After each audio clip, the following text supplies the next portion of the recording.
Yeah. Hey, it's Nancy Neal. Senate elector. And we're with Chris Skotchdopole. Yeah, You got it. You'll yeah, figure yeah. out Yes, what it is. exactly. I'm professional here. We're here at Brooklyn Horror Film Festival, and we have been very fortunate. We've already seen this fantastic film, Crumb. And yeah, and when's it screening here? I think it's Friday, was it? It already. Oh, it was. Yeah, All right, How'd it go? It was great. I really enjoyed it. I didn't. I didn't sit in the movie theater, but I seemed like people were happy. So Yeah. that's good. Was that a decision of yours not to sit in the theater, or? Yeah, I mean, I feel like they kick you out, I guess, would be the alternative. No, they didn't kick me out, but yeah, I watched it. I watched it once at Fantastic Fest when everyone had left and I was the only one there, and I was kind of like, okay, now I can watch it. But one of the times at Fantastic Fest that was great was it was playing at 2 different theaters at the same time. Oh. So I would just like dip into each theater and just be like, okay, so this is working there, you know. So Did it have different responses in different cities? Did people feed off of each other? Like one place gets a lot last. Well, you know, figure it out. A lot of my people who helped me make the movie were in one theater. So I was there for that, and then I was like, okay, let me go to the one where no one knows, you know, like of course they're going to be laughing for me, or screaming or whatever the emotion should be. But yeah, it seems to be connecting and working, doing its job. Yeah, for people who aren't aware, who weren't here at Fantastic Fest, can you give them an idea of what Crumb Catcher is about? It's about a guy who is being extorted on the night of his honeymoon, and the waiter from his wedding has something on him, some video, and they want him to invest in his project, which is called the Crumb Catcher, which is a device that helps the customer sweep their own crumbs off the table. Yeah, it's very beautiful. Yeah. It is. It's very shiny. I'm very proud of that. My friend James Seward built it, or designed it, and then we had a couple different people building it. But yeah, it's like a classic car. That was my whole thought, was that the villain in the movie, John Spinelli, It's amazing. Yeah, I mean, there was in other drafts there were more stories about, like, because I think that his father had an old Cadillac when he was a kid, so he's sort of in that world, and he's very like American made, like, and this kind of vibe of person, and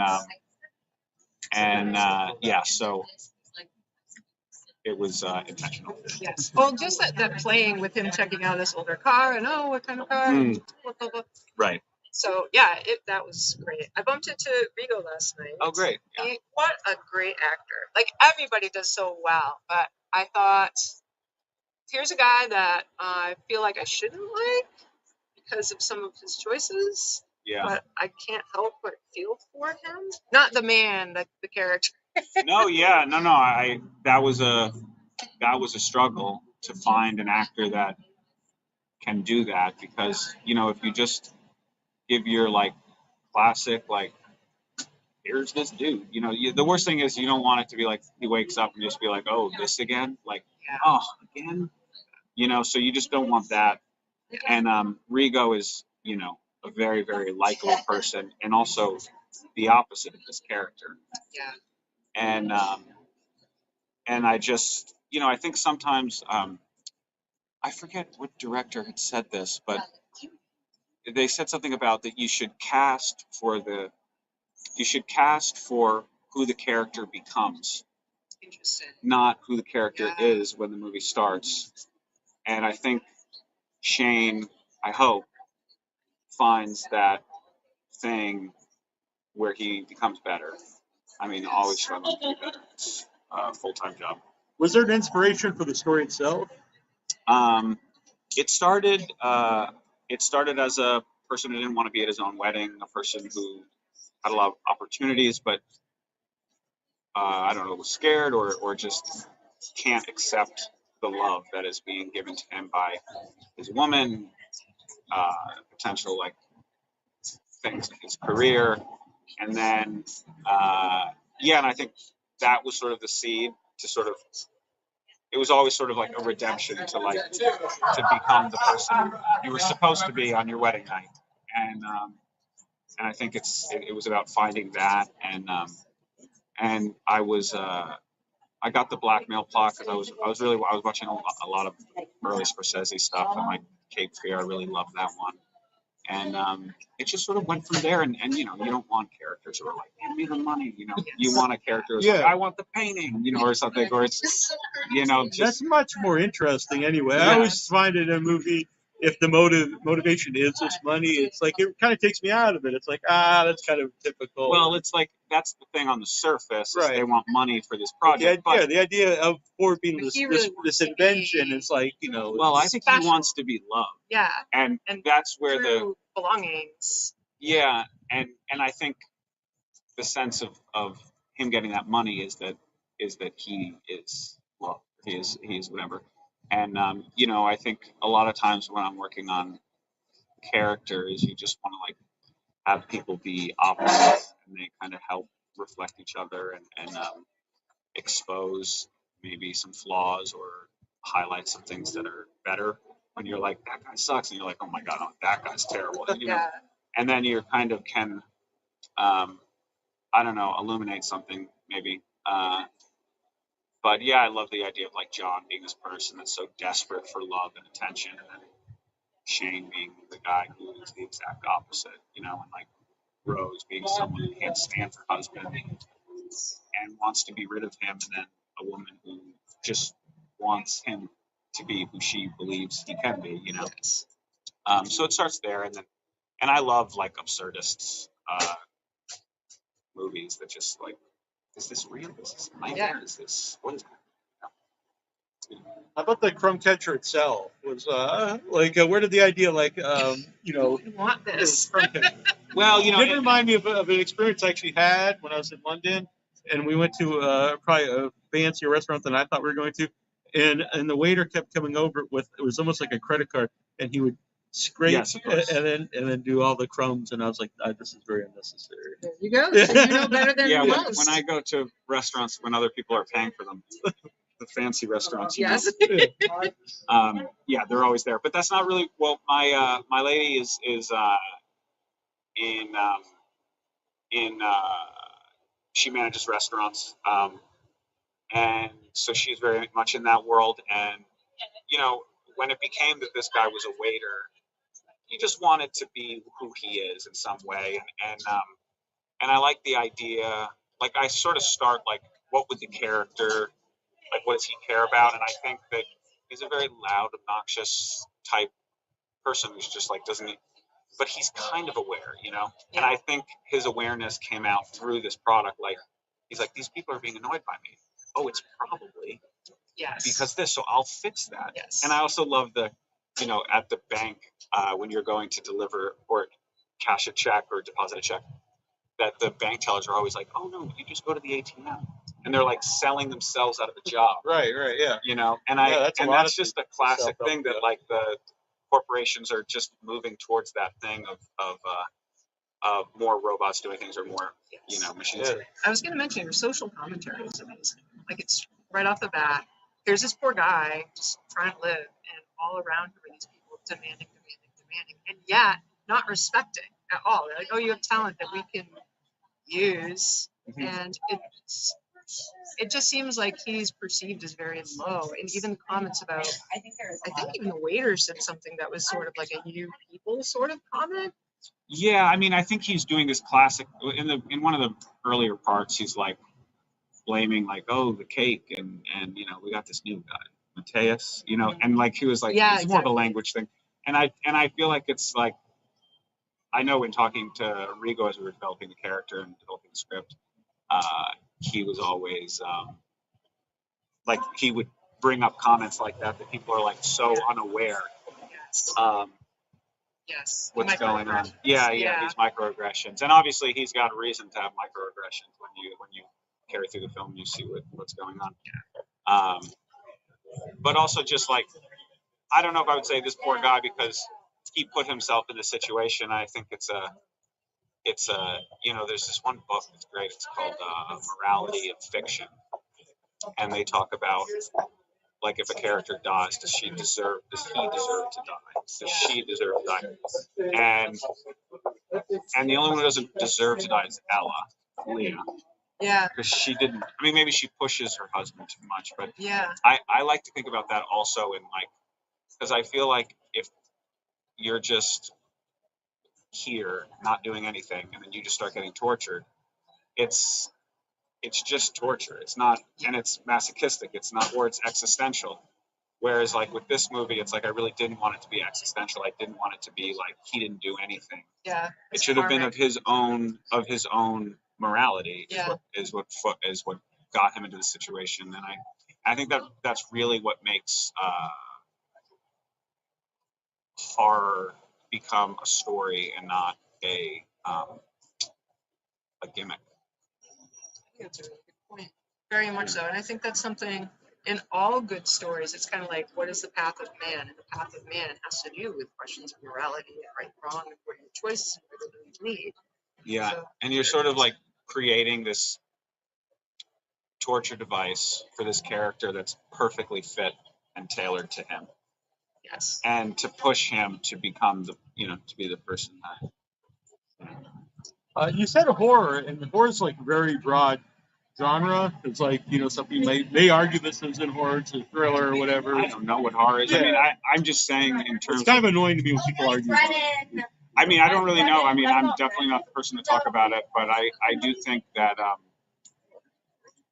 it just becomes more pornographic if it's just like people going into the woods, happy couple. And I feel like there's been a lot of talk in the script development with when it's past hands and we're discussing it, is that they speak a lot about like, oh, we need to be on each other, we need to like them, but there's, yes, you need to empathize with them and understand where they're coming from, but I think in this situation, I just wanted him to be real, and I think sometimes I was talking to someone about this because I got this review that I was annoyed with, and and I feel that you need to like if you design a character so they are likable and we're on their side and they just got married, and then this thing happens, it becomes a roller coaster ride.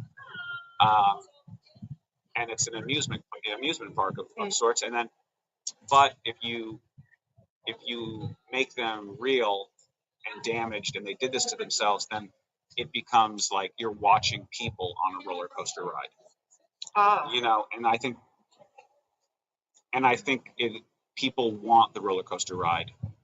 They think, but then they really want. The reason why people love movies is because it's like, I go through something in my life and then I feel like I'm alone, and then I watch like a Bergman movie and I'm like, I know what that, someone else felt that too, or someone else feels that pain or that thing. And I think that's what why they are attracted to this art form. But I think sometimes people don't know how to talk about it.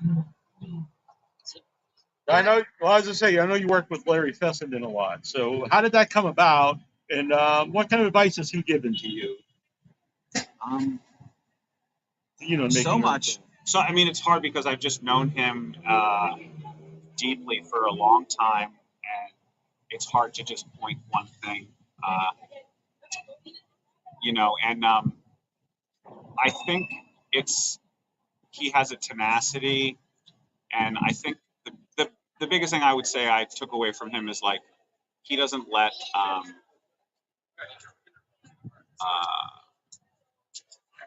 you shouldn't look for permission to do what you want to do. In art, and like you shouldn't be like waiting for these people to approve to do it. And Larry's always been kind of the first seed that kind of gives permission in a way. Like you can do it outside the box. Like that's the way they do it. You don't have to do it that way. And I think doing that, I think you need to see. You need to see it as a like you just need to take your indie sensibility and not say like, oh, it sucks and I wish I get the bigger movie. You need to look at it as an advantage. Like, how is it great that I'm small? How is it great that I can pick up the phone and call Ella Rigo. Why is that my best asset? And I think that's a lot of what Larry speaks of. And then Larry and I are just very similar in like stories we like to tell.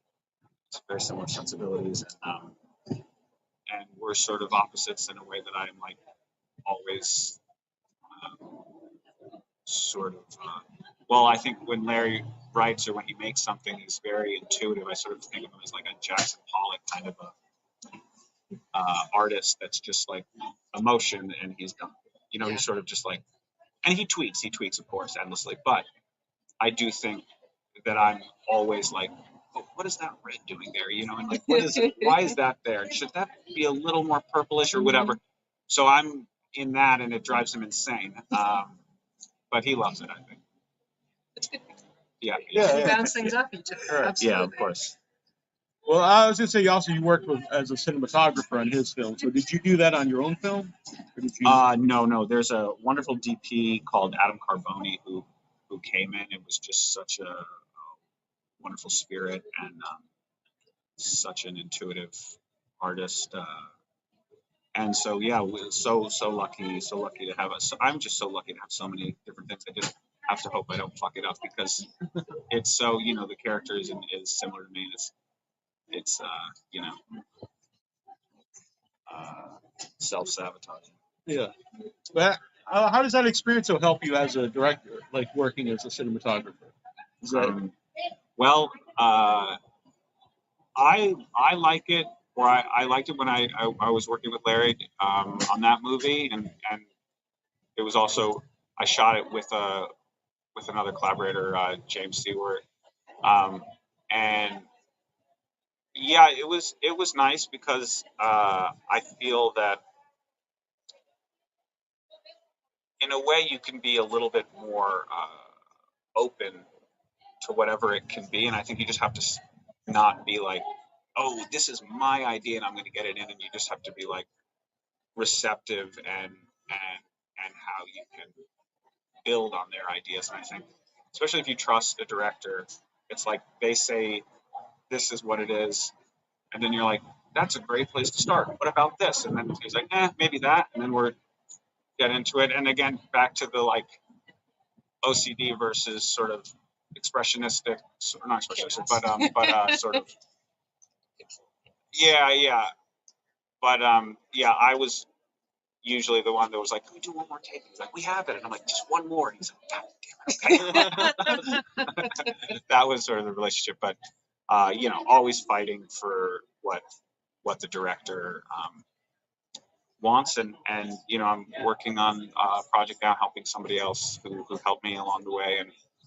And yeah, it's just when all of the details and all the blame or success will be on you at the end of the day for this movie.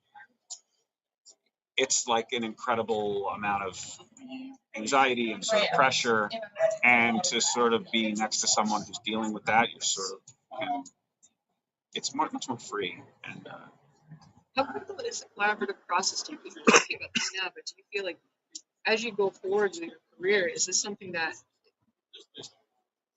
you will really need to bring into everything? You will have that.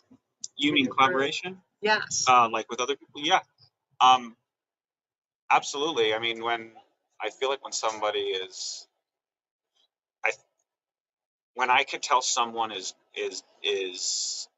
trying to figure it out, I'm very much with them, and then it's just steering clear from maybe certain personalities that are like this works and this is how it's done, and that I can get very standoffish, and but when someone's thinking something different that I trust and believe in, you know, and also like I feel like the one takeaway of like this movie in general is that you know, when you have these great artists, these actors and things who are giving them all, if you believe in them and you think they are like the greatest, you know, then they give it right back to you, and then they believe in you. And I think then you're sort of your reach is endless, or further than it was without them. And I think going in and just doubting people and this, it just becomes, yeah, you just have to, love gets more love, hate gets more hate, Absolutely. We mentioned the villain in the movie, but had you worked with him before? And did once you cast him, did that change the character at all? Because like just when I see him, like I think he's like perfect. Like I can't imagine anyone else playing that character. Well, yeah, I wrote it for him, and then as you try to, get all the money for the movie, you stretch the character, you think about what that could be like, and then during COVID, we still had our actors that were, great people that were signed on to the movie, but I just was like, if I strip this down and I do it with my friend, who's, Rigo's been for a long time, and John, who I've known, and is also a friend, we did a movie called Stray Bullets, which is Larry's son's movie, Jack Fessman, and he was in that. He's just like he gives everything. He gives all of it, and he's off screen, and Ella is in the car. He's like not even in the car. He's like way over there, and he's like dropping down on his knees. And I don't know how old he is, but he's that probably hurt. I mean, that hurt me. But he just like every take, and we're just like, dude, stop. Yeah, please stop doing this. Like I'm like, do it for me when I'm on screen. Like, I don't want you to stop doing it, but just not right now. Oh, he was so fantastic, and I think he's got this perfect balance with his voice and the way he presents himself. This would be a non-intimidating guy by what he's saying and how he's presenting himself, other than being creepy. But his physical presence is like you kind of have that sense of what would happen if this guy was. Yeah. So I just think it's so great because he is so. There's so much madness in him. Mm-hmm. It's just wonderful. It's funny that you mentioned that he's looking for love, because I think of this person as someone who seems like they've probably been disempowered their whole life because of their personality style, and here's someone who's looking for every possible way to have power, getting in fights with his wife the whole time, like trying to control situations. Like, I'm not saying giving anything away. No, I mean, I honestly don't. I don't care, because it's like I don't think you can really give too much away from a movie that. It's not about this isn't Sixth Sense, even though I watch that movie all the time. Very, still. Well, a lot of those movies, when you watch them, not to talk about Sixth Sense or Fight Club, but then when you watch them again, like you watch them a different way, because then you're watching for like clues. Well, you watch the hand of the director a little bit more, and the writer. But to speak about John, I think he's a guy who things kind of went his way for a good portion of his life. And then he made this thing, and he did it's sort of the thing that I have a lot of fear about, is that that I'm aware that I can make things look beautiful, and I know how to aesthetically know what I'm doing. But there's this fear, like, is the idea stupid? And I think it's like, it doesn't matter how many whip snaps of a card and how well he's going to design this for sure, or whatever the thing is. It's like, at the end of the day, like, are you, in the trailer, Leah's like, I don't think the customers want to sleep up with their own crumbs. It's just like the inception the inception of where this came from is bad, Yes. And it was sort of like, I remember when I was developing it, I was, doing these sketches of what it should look like, and Larry loved the idea, and he was just like, oh, I mean, I want a crumb catcher, like it should be on the side of like your and then you could just and then you would just, so when you're cooking, you would just like, oh, you don't need those ends of the carrots. Restaurants. What do they? Yeah, I've worked as a line cook for a long time, and they've got like this little trough here, And Right. here on the grill, absolutely. So he was So like, "Oh, it should be purposeful. like, it should be like." He was like, "I could definitely use that. That would be great." And I was like, "No, it shouldn't be." It should be great. Right. It should not be useful. Yeah. Because that would say that movie. Yeah. that would say that he's useful. Right. And I think that's the Yeah. problem. And I think with John and Shane, like from John's point of view, it's like, oh, Shane's getting all this attention because he's like a person of color right now, and he's this and that, and it's like, and he feels that he's being disenfranchised because, and it's a lot of this like grass is greener on the other side, and I feel like with all of this, I don't really come at it in a way that this is who's right, this is who's wrong. And even with the book and the wife and what's happening with that, I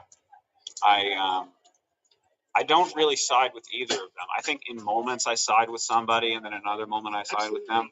But I think that's where you start to get this, like, if you're in your own world and you're like, oh, that guy screwed me and this and that, and it's like, no, well, maybe you took too much time and he's got another job, or he's got, and I think it's just, with drama, it's just, you have to live in everyone's shoes or it's just going to be flat, People are complicated in reality. Yeah. Absolutely. And sometimes you need characters that are simplistic. And I think Rose is like that at first. She kind of played, and I was playing her as a trope, and then, or no, an archetype. Basically, like, I wanted her to be that archetype, and then at the end, she's not that archetype at all. Yeah. And it's like, I'm what so people proud of her. Yeah. And also it's like how and very focused from the start as like being a single perspective movie in the way of like how Polanski is, and the point is that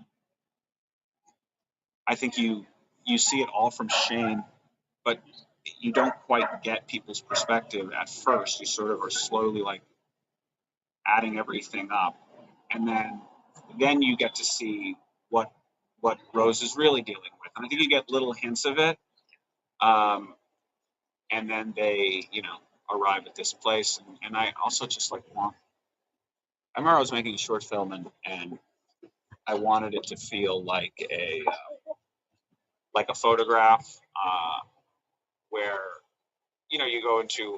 you're looking through these books, and it's like, are you guys looking for the entrance to the bar? Is that what you're looking for? Are you trying to find the entrance to the bar? There's the entrance to the bar.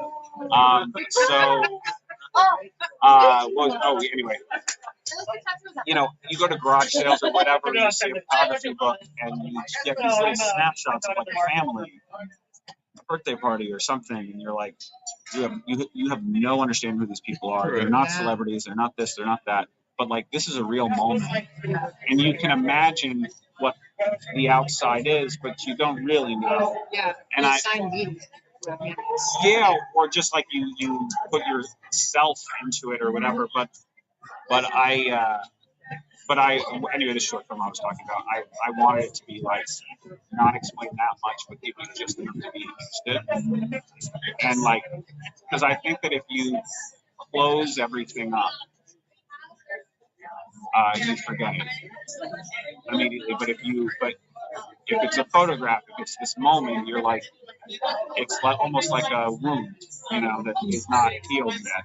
You're sort of like picking at it, like what was that? And I tried to do that with Crumb. Obviously, it's a much bigger movie, so the landscape is, or the canvas is bigger. But I still tried to do that thing where like finding something satisfying to end on that's both small and just kind of like, but emotionally big. But also just trying not to give too much away. Definitely did.